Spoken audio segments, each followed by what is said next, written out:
And now an introduction to our Quarles and Brady Immigration Law Group.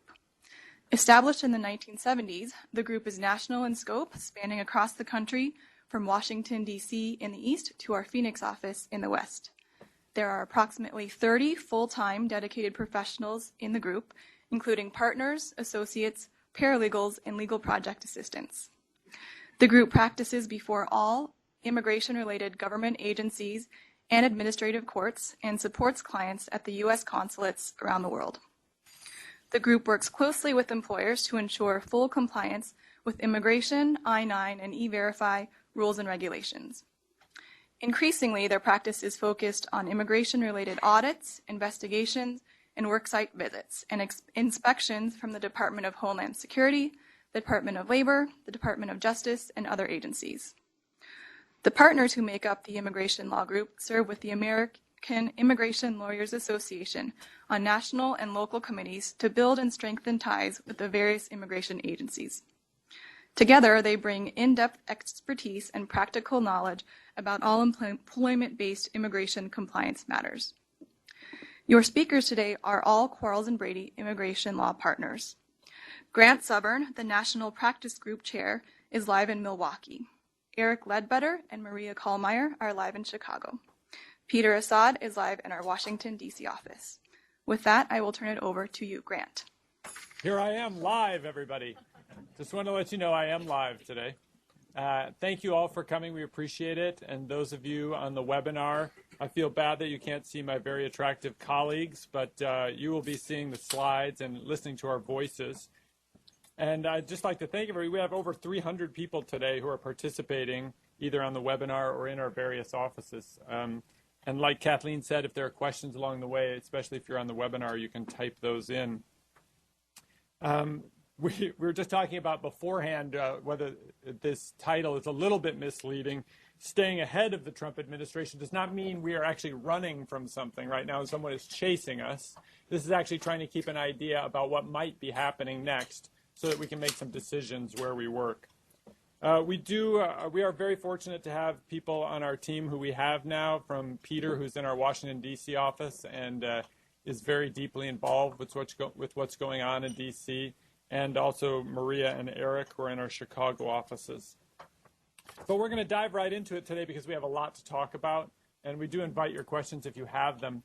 However, we thought we would start with not the technical part of what you have to look out for and what's changing, but to sort of set everybody's expectations about what is U.S. immigration. You know, there are a lot of people, we are in the weeds every day, but there are people here today who may not know about generally what the immigration system is, and it's hard to really go forward if we're not using the same words and talking about the same types of immigration. So, you know, I remember when I started off my very first immigration job, I did go to law school and I did take immigration courses. But when I went to my very first interview for an immigration job afterwards, I thought to myself, my God, I don't know what a green card is. So I had to go back and look it up. It did not even have it in the textbook. So I'm going to explain that to you about what some of these things are so that you can follow along and be able to know at least what's going on where you work and maybe even what's going on in the news and in politics a little bit more. So the beginning is to explain these three levels of immigration benefits in the United States. The first level we call non-immigrant visas because you don't intend to immigrate and stay permanently in the United States. Then the second one is immigrant visas or green cards, which I'll explain. Then there's U.S. citizenship. So those are the three levels of immigration benefits. And then we've got this fourth level, which really takes up most of the air in the debate in the United States right now, the fourth group, which are undocumented people. And then we're going to go through what the government agencies are that are involved with each of these. So when they knock on your door, you know which ones they are at least. And you can call me and say, okay, here are the people who are here today. So non-immigrant visas, this is the first level of immigration benefits in the United States. And there really is a whole alphabet that goes all the way down to V for the different types of visas that a person can get and come to the United States. But it's not like you just walk to the United States and say, I'm going to do one of these things. In almost all of these cases, you have to get pre-approval to get one of these visas, and then you go to a U.S. consulate and apply for the visa itself. So usually you have to apply for it in the United States through our immigration service called Citizenship and Immigration Services. But you can see some of these examples on the screen right now. H1B as a professional worker requires at least a bachelor's degree. But interestingly, that's the most common type of work visa in the U.S., but it doesn't require you to test the labor market. You don't have to prove that there are no Americans who could do the job. They have to have at least a bachelor's degree in a specialty field. Then there's L1 intercompany transferees if they work for your related company outside the U.S. and they get transferred here. F1s are students. TNs are Canadians. B1, B2 visitors is the largest class of non-immigrant visas because those are people, anyone coming to go to Disneyland or to come to the U.S. to attend a meeting or a training. The one thing that these all share is that you have to get this pre-approval and you have to keep doing the thing you were authorized to do. For example, a student can't come here to go to a specific university and then decide I'm going to switch and go to another university. They'd be out of status. In fact, even if they go to part-time, they would be out of status. So you have to keep doing exactly what the Immigration Service authorized you to do. And then the second thing they have in common is that you can't keep doing it forever. They all have a finite end, and that's what makes them non-immigrant visas because they won't stay here indefinitely in the U.S. The second level of immigration benefits is immigrant visas. So now you get the picture. Immigrant, you get to come and stay in the United States permanently. But most people call this a green card. The technical name is a lawful permanent resident. That's what you become once you get one. But we all call it green cards now. The government finally relented and put a little green stripe on green cards again because for a long time they were white, they were pink before that. They started off as green. It wasn't just because Gerard Depardieu was in the fabulous movie Green Card.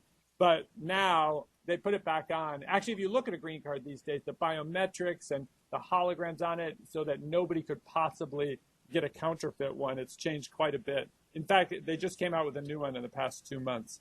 So if you have a green card, you're a permanent resident. You can live anywhere in the United States. You can work anywhere in the United States. You can travel freely in and out of the United States. But getting a green card is the thing I think causes a lot of confusion in the United States. There are a range of ideas of how you get one, which is just show up on Ellis Island and you'll get a green card, all the way to the reality, which is you have to prove if you're doing it for a business that no American could possibly do this job. So it is not that you just file an application and you get a green card. There are very specific ways. It's very difficult, and very few people qualify anymore. It has changed a lot since people showed up on Ellis Island. So there are really only 4 major ways to get a green card or permanent resident status in the U.S. anymore. The first way is through a family relationship. And this has to be a close family relationship, either a parent, a child, a sibling, or a spouse. If you already have one of those people in the United States who is a citizen of the United States or already has a green card, then you can apply. But that's not the end of it. It's how long it takes. The fastest that works is if you're married to a U.S. citizen, it may take around a year to get your green card. Whereas if you're the sibling of somebody, say, from the Philippines, you may wait 22 years. And those are the extremes of it, but they're all along in the middle. I didn't just pick the crazy ones. They really go throughout that entire time. And say you're an Indian or Chinese and you're a computer software engineer and you've proven that there's no American who can do your job, an employer has, you still may wait 10 or 15 years before you get that green card. And while you're waiting, you don't get any benefit. You don't get to stay and work just because you started that green card application. So the second way you can get a green card is through employer sponsorship. And there are some kinds of green cards through sponsorship where you're the very best at what you do in the whole world. But most green cards through employer sponsorship is not just because an employer says, I will sponsor you, and now you get a green card.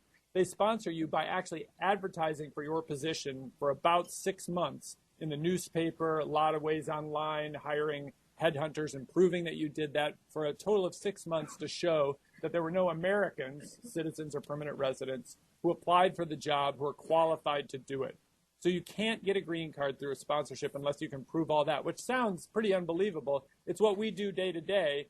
And you can tell usually an employer wouldn't do that unless they really felt it was true in the beginning. The third way is it wouldn't be America if we didn't have a lottery giving out green cards. Currently, the law still exists. There are a couple of bills that you'll hear about now that might get rid of it. But it's not so great as it sounds. There are about 55,000 green cards every year in the lottery, but 11 or 12 million people apply. And you have to have at least a high school degree or 2 years of solid American-type work experience, and then you have to apply online. So there are a lot of people cut out. And then you can't even apply for the lottery if you come from a country that already is sending a lot of people to the United States. Like almost every country, well, Most European countries, many in Asia don't qualify for the lottery because so many people are already immigrating to the United States. So not Mexico, not Canada, not England, France, Korea, Japan. Mostly it ends up being a lot of African countries. And then the fourth way is sort of a conglomerate of many other programs. And that's if you're an asylee or refugee fleeing persecution in your home country. Some victims of domestic violence can petition for themselves because they don't want to have to count on their abusive spouse to petition for them. And there are a couple of others. But you can see it's pretty limited. This is not just file an application or come to America and get one. And you can also lose your green card if you commit certain crimes, if you're not paying your taxes, or if you leave the United States for a long time. And then the third level of immigration benefits in the United States is citizenship. So there are three ways to become a citizen. One, you could just be born in the United States. Our Constitution currently says that. Second is if you're born outside the United States to U.S. citizens, you're probably a U.S. citizen as well. And then the third way, which we do here at our office, is help people who have gone through these other levels and then they want to naturalize to become a U.S. citizen. So you maybe came as an F1 student, you got an H1B job with an employer with a visa, then they sponsor you to get a green card through the way I described. And then after you've had a green card for at least 5 years, or 3 if you're married to a U.S. citizen, you can qualify to naturalize if you haven't committed crimes, if you can prove you're a person of good moral character, you've paid your taxes, and then you can pass an English exam and also a civics test. I love to give the civics test to students I teach at a law school and show that only about 20% of them actually pass and become citizens, even though the vast majority of them are. We like to hold people to a higher standard when we're having them come to the United States than we actually are. It's almost like the ideal of what we want to be. That's who we're going to let into the United States.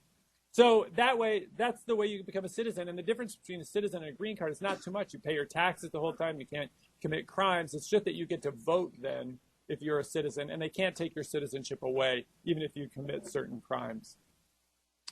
So that's the overview of the way that people come to the United States in a legal way. And now we're going to go to Maria, who's going to talk about the various agencies that you come across throughout that process. Thanks, Grant. So there are several agencies that touch on immigration. I think it's just really helpful to make sure everybody understands what the goal of each of those agencies is, and if they arrive on your door, what might they be thinking and what might they be looking for, and what sort of compliance things should you be concerned about. So the first agency is the Department of Homeland Security. The Department of Homeland Security was created after 9/11 to reorganize INS and sort of split it up into separate agencies with separate goals.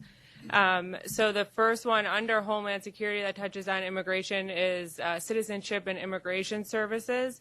That's the agency that grants the benefits. If you want to apply for a visa type or a green card or even a citizenship application, you actually send in a paper application to Citizenship and Immigration Services and explain how you're eligible for that benefit. They are also responsible for making sure that there's no fraud in those benefits. So there's a subsection of CIS that's called FDNS, Fraud Detection and National Security. They may arrive on your doorstep someday if you are a company that employs H1B workers or L workers and you have filed some of those with the Immigration Service. One of those officers may come for a site visit, and if they do, what they're looking to determine is whether or not the information that you put in your petition that you filed was accurate and actually portrayed what's actually happening at the location. The next agency is Customs and Border Protection, oftentimes called CBP. CBP is actually a law enforcement agency, and I think it's really important to think of it that way.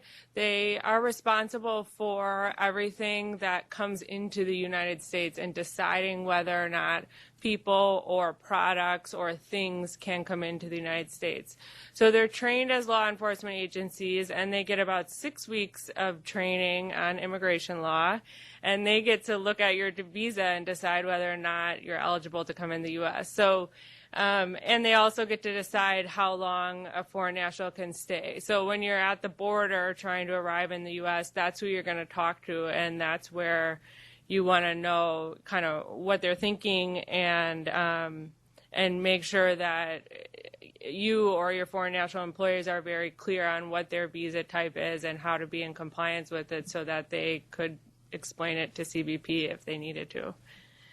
The last agency under Department of Homeland Security is ICE, or Immigration, Customs, and Enforcement, and they're really responsible for interior immigration enforcement. So they're responsible for I-9 audits. That's the agency that would do a raid of an employer to determine or be looking for undocumented workers. They're also the prosecutors in immigration court. So anything that involves interior enforcement would go under ICE. The Department of State is obviously responsible for foreign relations around the world. They run the U.S. embassies and consulates around the world. That's the agency that would really be the first touch with an actual foreign national. So if you have a foreign national coming to the U.S. to work, they might get a pre-approval from CIS where they had their immigration benefit granted, or CIS determined they were eligible for that benefit. Then they go to the Department of State for the first time to get their visa stamp, which is an entry or exit document. So it's really the first touch with the actual foreign national. And they also recommend J1 waiver applications. So for those applications, they're trying to determine is the benefit to the U.S. of having a foreign physician, for example, really outweigh the goals of the J1 program, which the goal of most J1 programs is to send people back to their home country after learning something in the U.S. The next agency is the Department of Labor. The Department of Labor's goal is really to protect U.S. workers. So they touch on immigration really two places. One is the H1B program. They're responsible for the labor condition applications and making sure that employers are paying their foreign workers the prevailing wage and the actual wage. So essentially not paying them less that they would pay U.S. workers for the same job in the same location.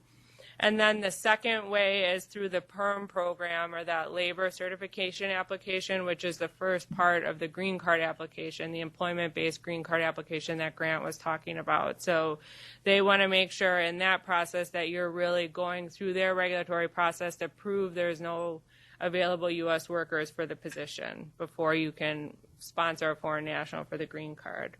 And then finally, the Department of Justice runs the immigration court system. So when people are going to be deported from the U.S., they end up in immigration court, and that is run by the Department of Justice.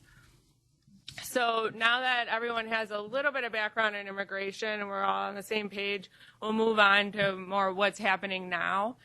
And the executive order. So the first executive order is one that I'm sure you have all heard of by now. So I'm not going to spend a lot of time on the basics, but it's the first one that originally came out on January 27th, and it was a travel ban or a travel suspension for individuals from certain countries. And then it was stopped in federal court, and then it was reissued on March 6th. And effective March 16th, but was actually stopped in more federal litigation before it even started, before the second one started. So I think the things that are still relevant are still worth talking about in terms of that executive order are obviously which countries. So I see that I had Iraq originally crossed out on the side. Iraq was in the first travel suspension order, but is not in the second one. So the 6 countries that are still in the order are Iran, Libya, Syria, Somalia, Sudan, and Yemen. But really what's interesting about that is the order also ordered the Department of Homeland Security, the Department of State, and the Director of National Intelligence to review the current system for deciding whether or not people from those 6 countries can come into the U.S. and deciding whether or not the information that we get from those countries is enough to make them, to give the U.S. enough information to make a decision on their admissibility. So that's the part where we don't know what's going to happen yet. We don't know what those agencies are going to recommend back to the president and what he's going to come up with after that. So that's something to certainly stay tuned on. Another thing to be aware of is it did call for enhanced vetting procedures from people from those countries and to rigorously enforce all current rules. So I think a theme that you'll hear us say today quite a bit is that it's really, there have been a lot of changes and a lot of talk, and immigration has been in the news a lot, but what we really want to think about is what's already in place that the new administration only has to enforce. And so in terms of travel, one of those things is if you have employees who are traveling on visas, they should know what their visa type is and make sure they're being compliant with that visa status, so that if they end up at the border with the Customs and Border Protection officer trying to get into the U.S. and they're subject to enhanced vetting procedures, that they know what the answers are and that they're compliant and not being, not admitted for that reason. Another relevant point is that the order before it was stopped did suspend the visa interview waiver program. That's a big deal for many foreign nationals because, especially in India, the visa interview waiver program allows them to process the visa stamps in their passport much faster than it would otherwise take if they had to go to India, get an appointment, wait for their passport to come back. So without that program, it makes it much more difficult for a lot of people who are already here in the U.S. to travel back and process their visa in a timely manner. Currently, it's suspended, the order is suspended, so the visa waiver program, interview waiver program is still on, which is great. So what should you do? What should employers be thinking about? Of course, you want to know who your employees are. Do you have employees from these countries who should be concerned about traveling now? Do you have a travel policy or practice? And how do you communicate that, or do you even want one? So, for example, do you want to have a policy for what happens with employees who are traveling for business? And if they get stuck at the border, what are you going to do? If they're traveling for business, should they have a line of people to call? If they get stuck at the airport, should they call the immigration lawyer first? Should they call HR? Just something to think about. And is your policy going to be different if they are a foreign employee working for your company, but they're not traveling for business? It was just a personal travel. Are you still going to take the same level of responsibility for helping them if they do end up in a bad situation? And so then if you do want to have a policy on that, then how are you going to communicate that policy to employees? And like I said, what's your action plan for if something does happen? And then the final thing is just should current employees travel at all if they need to get a new visa? And that's really to the point about the suspending the visa interview waiver program. If you have an employee that's going to travel, how long is it going to take them to get a visa and get back into the U.S., and do you want them to travel at all? So now I'll pass it over to Eric, who's going to talk about some of the other orders. Okay, so carrying on then with that theme, in addition to the two executive orders on travel, there was also around the same time an executive order on interior enforcement signed on January 25th and then implemented by Memo from the Department of Homeland Security on February 20th. And so here on this slide, I've listed out the main provisions of the order. But I won't run through all of them. I'll just talk about the ones that are in bold because I think that's probably what this audience would be most interested in. So one of the things the executive order will do is narrow the use of prosecutorial discretion, or a version of that called deferred action. The government always has the right to opt not to prosecute or not to deport someone. And in the previous administration, they were faced with what to do with people who had come to the United States without a status, or maybe came with a status and then overstayed as children. And those children have now grown up, and they still don't have a status. They still don't have the right to work. And so what do you do with these millions of people? Congress has not been able to pass a reform package. So the previous administration's solution was to come out with something called DACA, Deferred Action Childhood Arrival. And that was all based on the premise that the government doesn't have to prosecute if they don't want to. And so the idea there was if a person belonged to a defined class, they were a certain age and they were here without a status and they hadn't committed serious crimes and so on and so forth, then they could be eligible for DACA and they could get a work permit. And so this executive order sort of frowns on the use of broad-based categorical prosecutorial discretion and says it should really only be used for individualized cases involving national security or extreme humanitarian need. But then, paradoxically, then goes on to say, but we're going to continue having DACA. So it's sort of frowned on, but, I think they're somewhat sympathetic, at least in some statements, towards the people who are using DACA. So at least for now, DACA stands, but certainly there's not going to be any other kind of DACA-like programs coming from this administration.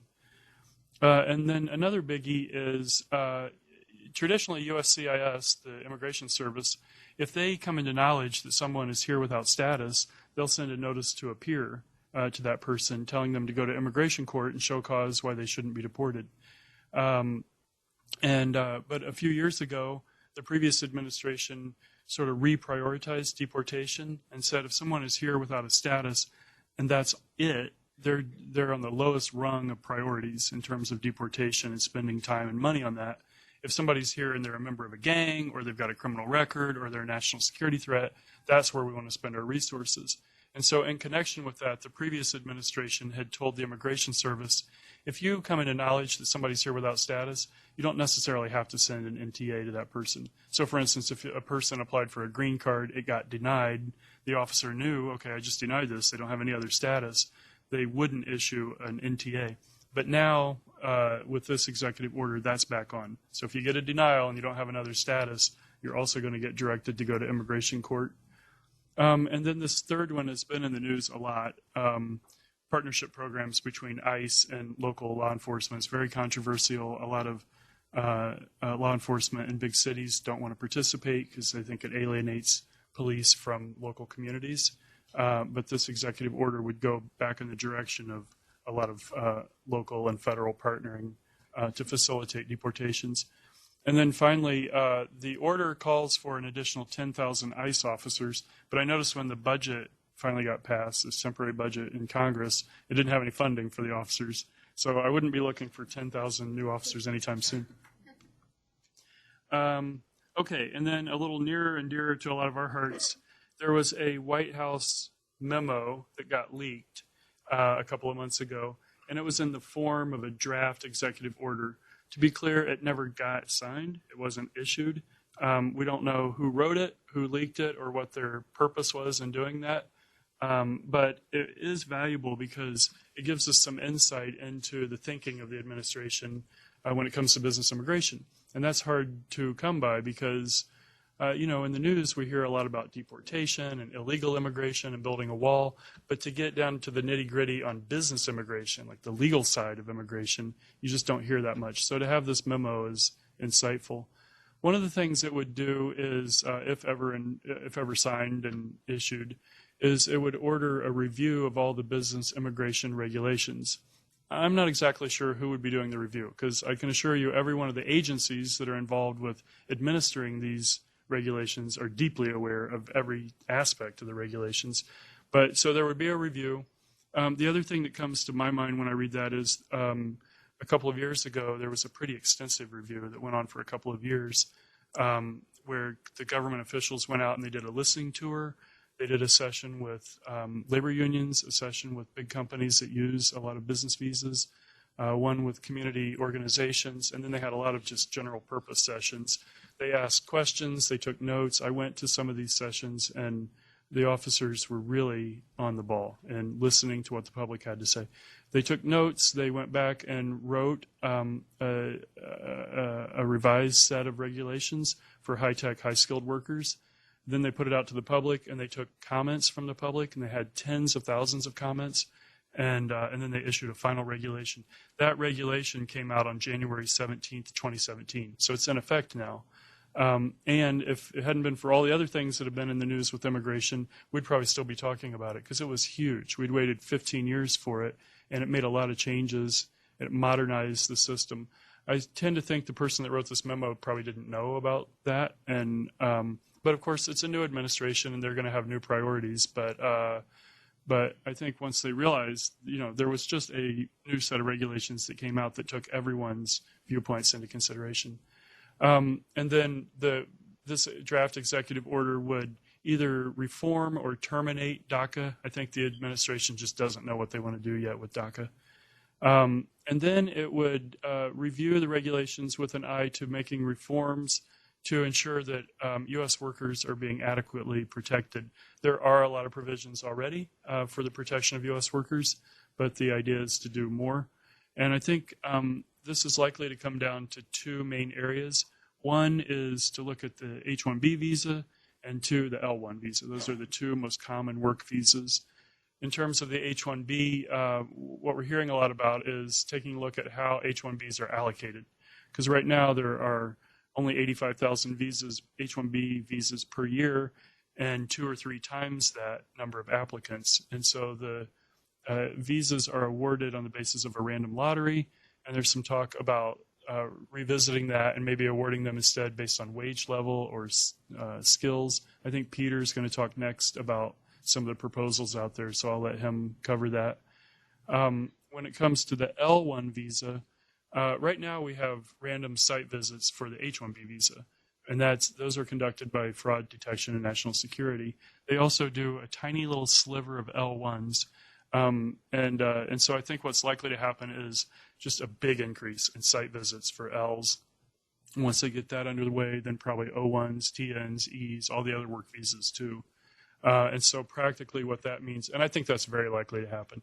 So for us, practically what that means is get your house in order, have your files ready, be in compliance, and be ready for the officers who are probably going to be doing more audits and site visits. And then a few other things. So one, it would propose to create an immigration commission to make immigration policy. To change the Immigration and Nationality Act takes an act of Congress. And to change the written regulations takes agency rulemaking with notice and comment under the APA. So there could be a commission that maybe could make recommendations, but it's not going to have the authority to issue regulations or make law, obviously. It was proposed to take a look at the F1 student visa program and the J1 cultural exchange program, and specifically at the work authorization options. So, if a student comes here on a student visa, after they graduate, they can get 12 months of work authorization. It functions like an internship or a practicum. And if they have a STEM degree and their employer uses E-Verify, they can get 36 months of work authorization. I don't think that's... In some ways, it's a popular program among employers and a lot of people, but for this administration, I think they're viewing it as another way that foreign nationals get work authorization in the U.S., and so perhaps scaling back and limiting or outright eliminating that option for foreign students. And then it would clarify, and by that I mean limit, acceptable activities on the B1 visa. Right now, it's pretty vague. But it's vague because the rules are trying to accommodate millions of people who come here for all different purposes per year as a tourist, either a business tourist or just a visitor. And they're already not allowed to work, but there's a perception that people are coming here and working when they're not supposed to on tourist visas. And so this would seek to clarify that you can't do that. Some reforms to the H2A agricultural program. It just says incentivize employers to use E-Verify, but it's not clear, what that would mean. Every reform proposal that I've ever seen in the last 20 years includes reforming the visa bulletin and green cards and how they're allocated. And so that was I think that maybe was left over from another proposal, but it's on there again. And then this one, proposed new E2 regulations to ensure that they conform with current law. I don't even know what that means. We have an E2 program, and it's robust, and it's governed by regulations, and I'm not clear. It doesn't say in the memo exactly what the writer had in mind. And then a proposal to add a J1 summer work program so that young people can come to the United States for the summer and get an exchange opportunity and be able to work and fund their own trip while they're here. Okay, so that's all in the land of what could happen. here are some updates for business immigration of things that are actually happening today. The lottery ran, and the H1B lottery ran in early April, and USCIS said they received 199,000 applications. That's down from previous years. Last year it was 236,000, and the year before 233,000. So the volume's a little down. They also, a few days ago, announced that they've completed their data entry, meaning that now in the USCIS system, the government knows who all was selected in the lottery and who wasn't, and they're in the process of getting those notices out. And so over the last few weeks, we've been seeing lots and lots of receipt notices for people who were accepted. Now they're going to start issuing rejection notices. If you have employees who haven't received either a receipt notice or a rejection notice, that just means you have to keep waiting. You can't really infer anything from that. They could have been selected, and they're just still waiting for their notice to come through. But with the passage of time over the next couple of weeks, it's becoming less and less likely. If you don't have a receipt notice, you probably weren't selected. The Immigration Service, a lot of us probably already know, temporarily suspended premium processing for H1B petitions. So that's H1B transfer petitions from another employer, extensions, amendments, whatever the H1B, and also lottery cases. Temporarily suspended it for 6 months. That is not related to the new administration. That's a long, simmering problem at the Immigration Service. They were just far, far behind in processing applications. And so they thought if they stopped premium processing, they could put people on the back end and try to catch up some of these very long pending applications. They indicated that they don't think it'll take 6 months to get caught up, so they're hoping by late this summer to get it reinstated, if not for everyone, at least for some classes of H-1B petitions. And then kind of lost in the shuffle, I think, with all the other immigration news is there was a new I-9 manual published on January 22nd. If you don't have it, you can just Google I-9 manual. Make sure you go to the uscis.gov website, and you can get it. Or you can send me an email, and I'll send you one for free, because I have a whole stack of them. They're spiral bound in color, and they're nice to have next to your desk. So send us an email if you want one, and we'll send you one. And then the new regulation that I already mentioned that does a lot of things. So if you hear something new that you've just never heard and you've been doing this for a while, it's probably coming out of that new regulation. So with that, I'll hand it over to Peter in our DC office, and he's going to give us the latest updates on some immigration reform proposals. Oh, thank you, Eric.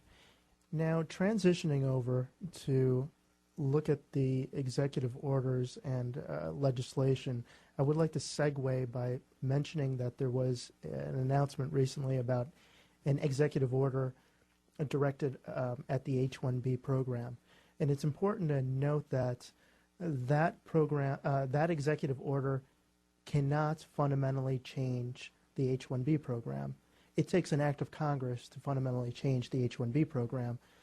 Certainly, that H-1B executive order could request review from the agency to better understand the process or changes that could be made to the process. And that's essentially what it does. It does not actually change the H-1B program. That takes an act of Congress. Now, speaking of an act of Congress, that's not easy. What do we have today? We have 23 pieces of legislation that have been introduced this calendar year that are related to immigration. 23 pieces of legislation. Now, there are really three different ways that we could see legislation coming out of Congress.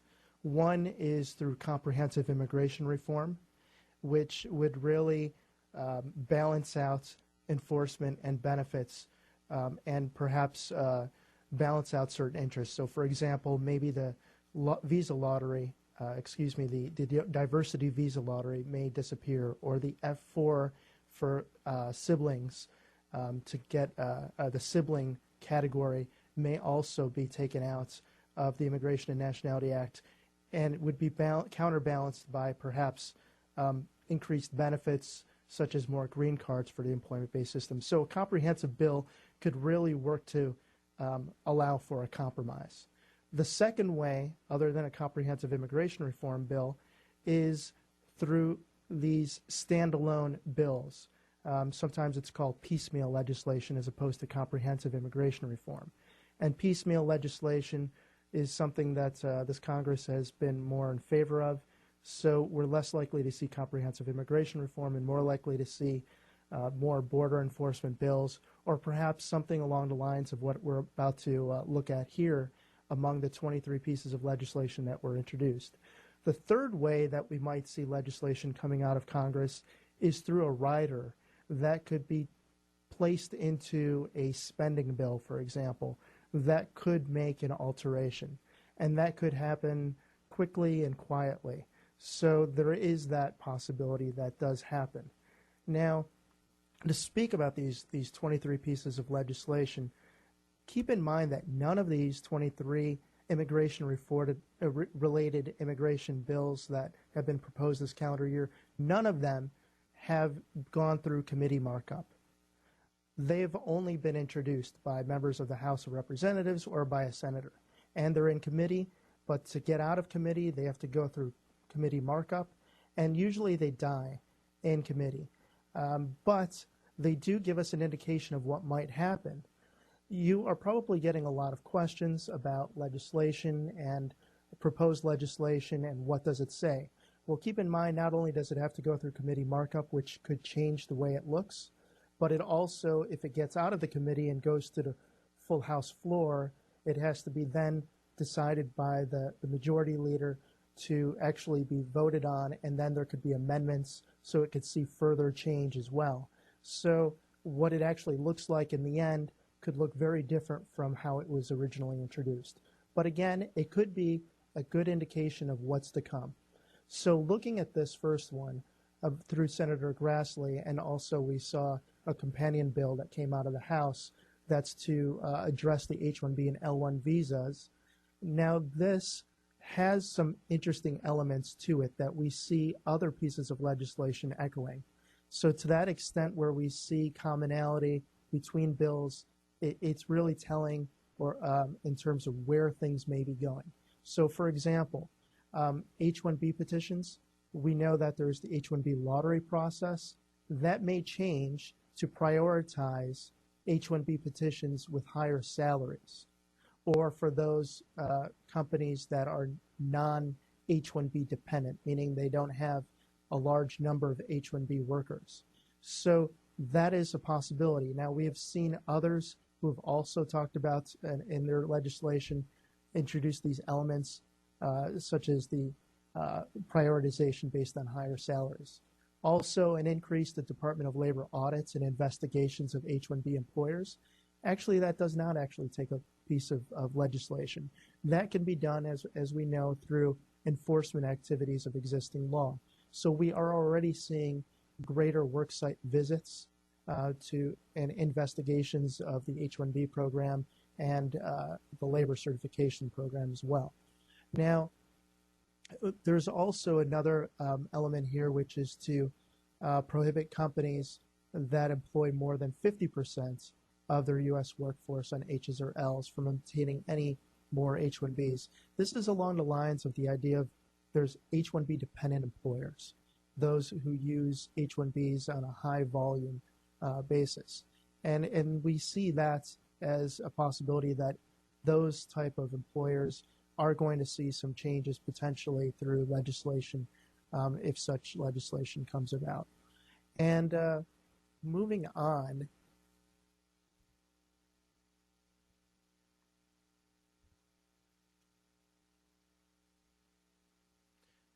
now there's another piece of legislation here through Representative Darrell Issa, and this one again targets H1B dependents, which eliminates the current exemption from 100,000 and instead of 60,000 raises it to 100,000. We see in another bill that's coming up through Zoe Lofgren, Representative Zoe Lofgren, who actually says it should be 130,000. Now, another is to discontinue the current master's degree exemption from the H1B dependents process. So there are exemptions from if you are at a certain high volume usage of H1Bs. There are exemptions to having to go through the H1B dependent process. And again, for those who don't know, if you are deemed H1B dependent as an employer, then there are requirements to ensure that you are checking to see if there are available U.S. workers for the position.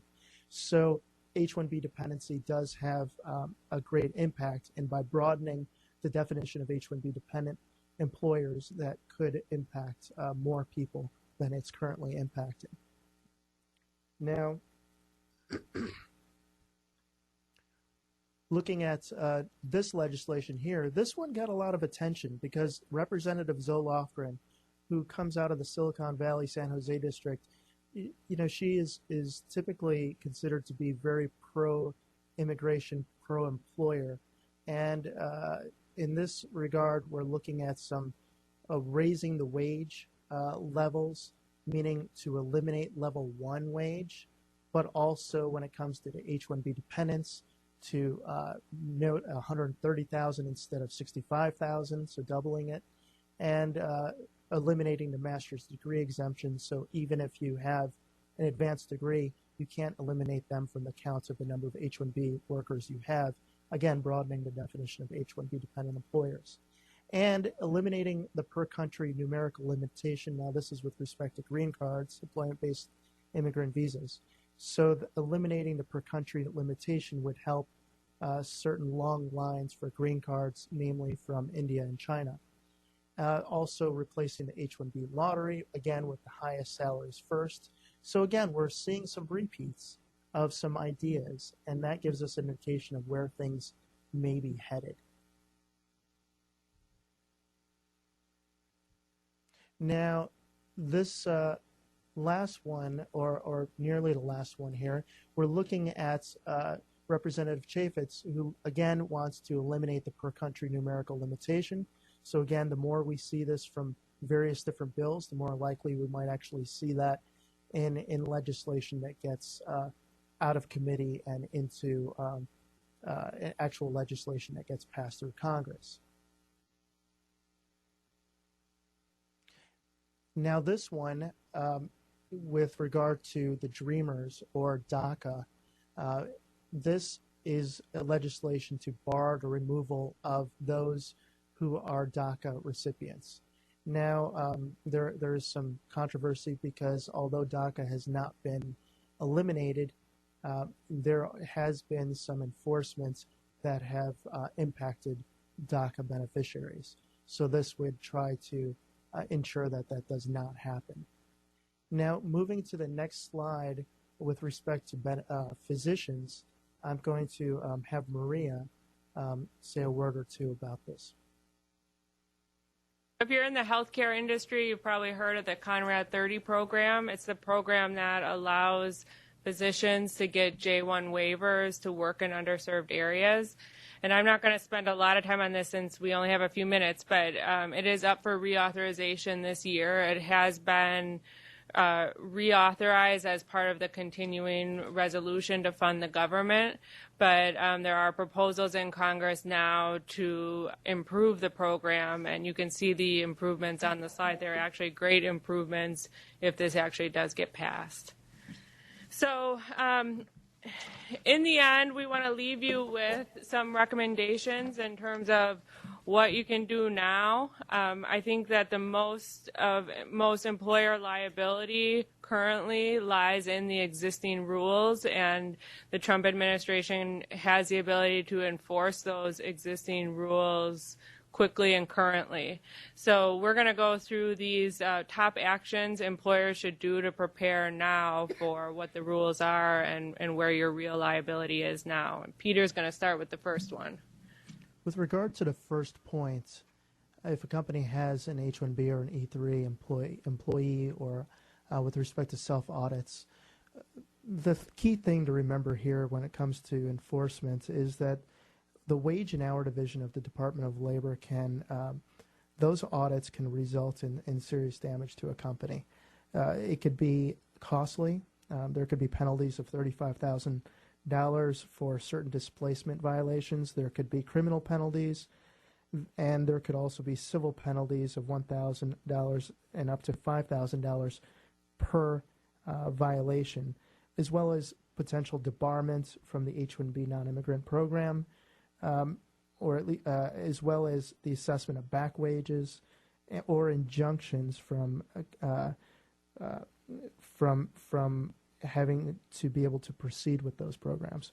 So ultimately, we advise diligent maintenance of the labor condition application.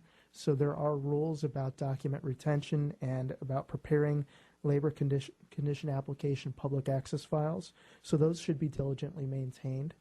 Also, H1B dependent provision, which I've mentioned a couple times, that seems to be more and more important. It's going to be important then for employers to be diligent about calculating H1B dependency. If that is something that you think that needs to be taken a look at, that can get a little bit complicated. We're happy to take a look at that with you. Also, look at a system internally of regularly scheduled self-audits. We also recommend having an audit team that's involved, at least to look at potential corrections that need to be made, as well as when an audit occurs, that the team is ready and available. But the more that the lawyers can be involved, the better. And also assessing the exposure through these audits of liability and really ensuring that that gets mitigated before an audit takes place can save time and money and potential liability as well. So on the same audit theme, the next 2 points are really about I-9 compliance. So every single employer has I-9s. It's the way that you verify all of your employees are eligible to work in the United States. So we recommend, if you haven't recently, you should do an I-9 audit, find where your forms are, look at them, make sure they're done accurately. And then consider whether or not you're part of the E-Verify program now, and if you're not, do you want to? I think we've said throughout the presentation that E-Verify is already here, but it's probably coming even more. It may be a requirement for all employers in the future. E-Verify is a federal program, electronic program that allows you to put your I-9 data into the government's electronic program. So you actually do the I-9, then type the data into E-Verify, and it will tell you whether or not the employee is authorized to work from the government's perspective, essentially do their documents, check out with the government. And it is a way to mitigate fines if you do ever get an I-9 audit and find that there are issues with your I-9 forms. Okay, number 4, this is for people that sponsor H1Bs and Ls. So if you don't, you can tune out right now. You don't have to listen to number 4. But if you do sponsor, you want to make sure that you are prepared for site visits. And site visits mostly happen from FD&S, but they can happen from the Department of Labor, from ICE, from other agencies. So in advance, make sure that the people who have a touch on that know that a site visit is possible. So HR, business managers, whoever it is that sits at the front of the business and is going to receive the officer. On the day that a site visit occurs, you should have a little action plan in mind, and it doesn't have to be extensive, but just make sure that the people involved know what to do. The most important thing to do is when the officer presents him or herself, ask for ID and find out what agency they're from. We're always concerned about people fraudulently presenting themselves as from the government when they're not really. And then just a few tips for when they're there. Once you're sure of who they are, put them in a neutral room. Don't let them just roam the hall. Put them in a neutral room, and the receptionist or whoever calls, typically whoever's signed the immigration petition. And it's okay before you go rushing down there to grab the file and look at it, get familiar with it, review, the job title, the location, the salary, just the basic details. And if it's not a good day, if you're in the middle of something that is due that day, it is okay to go say, today's not a good day. Or if you're on vacation, to just have the receptionist say, so-and-so's on vacation, can we reschedule? They almost always will reschedule these. And I'd say a good percentage of the time, they don't ever get around to rescheduling it. You just never hear from them again. But it's okay to reschedule, and they will typically accommodate that. It is also okay to say, I don't know. If you don't know the answer to something, I don't know, but I'll find out. It's better to say that than to try to take a guess at it and get something wrong. Another, I think, practical tip is you're going, right before you go down the hall to meet with them, call the manager and employee and just let them know there's a site visit and I'm going to meet with them now. They'll probably want to talk to you in a little bit. That way they can look at the petition and just get familiar with the details. All the officer's doing is verifying that what was said on the petition is true and accurate. So these aren't very extensive. I've been through many, many, many of these site visits with clients. We've never had one go wrong yet. And that's probably because, our clients are working with lawyers and they're trying to stay in compliance. So it's nothing to be fearful about or anxious about, but you do want to make sure that you're in compliance and sort of ready for it. And then the fifth one is if you have H1B contract workers, in other words, you didn't file the H1B petition, but some agency did, and then you've made a contract with that company for them to supply the workers. Just a couple of tips there. Those workers, well, first of all, whoever they work for will need to do postings at your work site. And if you want the worker to continue working there, you should cooperate with that because they're obligated under federal law to make those postings. That's number one. Number two, they'll probably need a support letter from you. My recommendation, if an H-1B contract worker or their boss comes and says, hey, we need a support letter, will you sign this? Don't ever sign their letter. It's better to have your own template. You can use their letter as a draft to pull from, but have your own template. That way it just doesn't take as much time, right? If you've got your own template, you don't have to read with such detail because you already know what's in your template. And then finally, don't agree to anything in their letter that's not accurate or true. Like, for instance, if you have an open-ended assignment and there's no end date, and the letter says that there's a 3-year end date, don't agree to that because you might create a contract to that effect, so you don't want to do that. That's why it's better to have your own template. So then I'll kick it back to Peter to take us to number 6.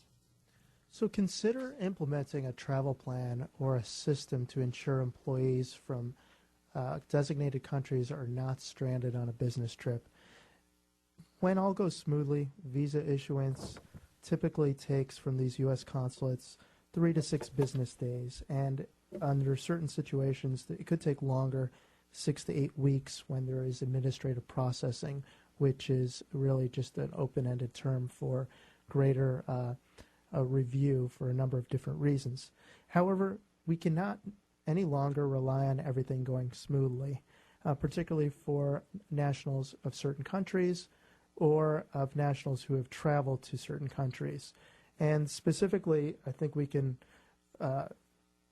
understand that the countries that were named on the executive order, although the executive order is currently suspended pending judicial review, it is still a concern for these nationals who are traveling because there's something called extreme vetting that this administration is telling U.S. consulates to scrutinize and look at through their social media, look through their work history, and look through corroborating documents, and look at their travel and make more questions about various pieces of travel. Now, we would recommend monitoring litigation. We would recommend verifying their passports and their visas are valid for reentry. And lastly, I think it's most important, any travel plans, an immigration attorney should be involved to discuss the timing and potential impact. I'd like to first thank my generous colleagues for saddling me with the last 2 most controversial topics, and then even more so for leaving me no time to discuss it. But so these last 2 actually affect everybody and not just your foreign national employees. These are U.S. citizens. These are you people in the room right now. But what happens when you go to the airport right now and you enter the United States and CBP says, I want to see your phone. Please put in the password. I want to see what's going on. There is a Constitution and there is a 4th Amendment that protects people from warrantless searches. However, it's unsettled law right now what happens at airports in this situation. Customs and Border Protection, the administration currently takes the position that no warrant is necessary to look at your laptop and to look at your telephone. And they have this as a policy right now. There are circuit courts deciding this, but the federal government probably won't change their mind until or if the Supreme Court makes a decision in this area. So what's happening now is a little bit of the Wild West, but if an officer asks to see your phone or laptop, you're in a different situation if you're a U.S. citizen or not a U.S. citizen. A U.S. citizen can't be denied entry to the United States. So if you refuse to do it, you may end up, you'll still be let into the United States. If you're a foreign national and you refuse to do it, they're just going to send you back home. They can confiscate your phone if they want. So the best practical advice in this situation is you should always have encrypted information if you have, or a password. They can ask people for their password. If you give it to them, they can look at all your information. They can take copies of it. If you decide not to give it to them and they really want to see it, they can confiscate your phone or your laptop and keep it. They say there's a 5-day period during which they can keep it, but sometimes they don't send it back, which is very worrisome, especially to lawyers, of course, because our information is privilege that we have of our clients. It's kind of ridiculous to say don't take any privileged information with you on your phone or your laptop, but we are almost in that situation. I mean, obviously, you'd hope that the CBP is not going to ask you for your laptop or your phone for no reason whatsoever, but currently they do take the position that they don't need to have any extra concern about you to do that. So it could happen, and in fact, the government just released numbers now on the number of phones that have been searched and laptops, and it's more than doubled in these last 6 months of people who have been asked for that information. If you're a foreign national, I mean, basically do not come with that information if you're not going to give it up, because if you refuse to give it, you're not going to get into the country. And then who has a right to a lawyer during entry and inspection at that situation? Only U.S. citizens have the constitutional right to a lawyer in questioning like that. So if you say, I'm not going to answer any questions and you're a foreign national, it's not going to do you any good, unless they're asking questions that are not related to your entry to the United States or not related to your immigration status. The eighth one, the last one, is what happens, what does even a raid mean anymore? When the Bush administration was in the White House, their practical approach was to go after undocumented employees. They would come and with buses and trucks, and if they found undocumented workers, they would deport those people and then maybe fine the employers too. The Obama administration's plan was to audit the documents and fine employers and rarely deport the people. Now it's likely it's going back to situations where employees may be deported if the government knows that they are there, or even if they don't know they're there, they may come to do that investigation. So there are several types of investigations the government in that situation might do. Number one is they might come just look for one person. They have a warrant for somebody's arrest, and they want to come and ask, and this happens quite often, to come to your facilities and say, I want to see this person, we want to ask questions of this person, or we're even going to take this person into custody. And I just wanted to highlight there are two types of warrants. There's one that you have to comply with, and then there's one that you don't have to comply with. A real warrant, for just purposes of today, I'll just call it a real warrant, is a judicial warrant that's signed by a judge that gives the probable cause for why a warrant has been issued. And there will be strict circumstances surrounding it. Is it just for one person? Is it a search warrant for a certain area of your facility? Those obviously you have to comply with. It's like any other judicial warrant. But the Immigration Service will often come with what they call an administrative warrant, which maybe today we'll call not a real warrant. That means you don't have to comply with it. It is just basically a message from one part of the government to the other part of the government that says we have reason to believe that somebody might be deportable. They will often come, ICE will come with that and say, we have a warrant and we want to find this person, or we want to go throughout your entire workforce to see if we can find this person. If it is an administrative warrant that is not signed by a judge, an Article III judge, but only by an official of the Immigration Service, you don't have to comply with that. You could choose to ask that person to go, like we were talking before, to a neutral place, and maybe ask the employee to come to that conference room to talk or answer questions of the immigration official, but you're not compelled to do that. Other things that you should probably keep in mind, if there are a bunch of buses or trucks who end up in front of your facility, and, mostly we're talking about employers who might have the sneaking suspicion that some of their employees might have immigration problems. It might be in the meatpacking industry or food service or agriculture, that you should have a plan for this type of thing. I mean, not only a plan about what might happen in the press and media relations, but also what to do if, a certain percentage of your workforce all of a sudden can't come back the next day. And another important aspect to having a plan like this, or to talking with your employees about what your policy is regarding administrative warrants or investigations or questions by the Immigration Services, some employees might want to know, should I be coming to work if this thing might happen at my workplace? It sounds a little bit crazy, but it has been happening at some employers where without a policy of describing exactly what would happen, some employees don't want to come to work anymore. There are a couple of questions we have from the people on the webinar. I'll just go through a couple of them quickly, but it's also 6 minutes past our time, so feel free if you have to leave and you've only given this much time today. We'll just take a couple of minutes and answer any questions that people have in the offices, and I'll just start with a few from online. And number one is, are we entitled to legal representation during a site visit? And the answer to that is yes. These are not warrants or compelled visits or investigations. They are simply a company has filed a petition with the Immigration Service asking for a benefit, and in order to get that benefit, the government says we want to talk to people. So the downside to refusing, either because you don't have a lawyer with you or you just refuse to do it, is they will deny the petition for that employee, a visa petition, H1B or an L1. So they're not going to say that you're out of compliance for some other thing or a criminal problem. You can say no, or you can say we're only going to do it with a lawyer. That's not a problem. Another question was how many lottery, and I think we're referring to an H1B. This year there were 199,000 H1B petitions filed, and every year there are only 85,000 available. So this year there's a slightly better chance, maybe 40% chance, that a petition is selected in the lottery, whereas before it was in the 30s. So chances are getting slightly better. Does anybody have any questions in the rooms where we are right now? In Chicago or any of the other offices? You got to pipe up quickly without much time left.